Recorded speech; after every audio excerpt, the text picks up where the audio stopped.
За грчкиот премиер Алексис Ципрас, македонската нација не постоело никогаш. Ова тој го тврди во интервјуто за грчкиот весник Етнос, кое целосно ќе биде објавено утре. Ова е прва ваква изјава на грчкиот премиер, кој досега беше умерен кога станува збор за спорот со нашата земја. Со ова Ципрас потврди дека суштината на спорот не е во името, туку во негирањето на македонската нација и јазик. Досега радикалните изјави на грчките власти беа резервирани за Панос Каменос, но сега и Ципрас се придружува на грчката политика во однос на идентитетските прашања.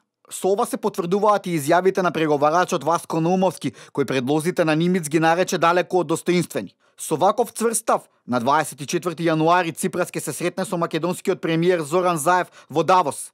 Заев пак е оптимист дека ќе се најде решение за името кое ќе ги задоволи двете страни. Тој за прв пат беше јасен дека решението кое ќе биде договорено ќе биде ставено на референдум.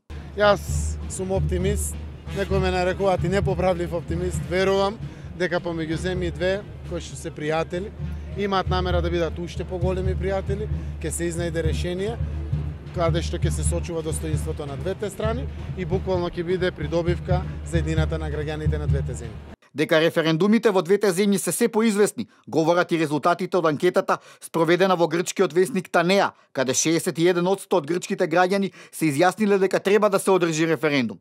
Највпечатливо е што повеќе од 77% од испитаниците отфрлуваат компромис што би го вклучувал терминот Македонија. Неприфаќањето на името Македонија кај мнозинството од грците сигурно ќе биде потврдено и на утрешниот митинг во Солун, каде се очекува присуство на голем број луѓе и повторување на сликите од 1992 година, кога се одржа најголемиот собир против нашата земја. Медијаторот Метју Нимиц, кој е охрабрен од последната средба, каде нагласи дека спорот е пред решавање, најави дека ќе дојде во Скопје и во Атина во следните 10 дена. Тој во интервју за Сител уверува дека не навлегувал во идентитетот на државата, туку го зајакнувал.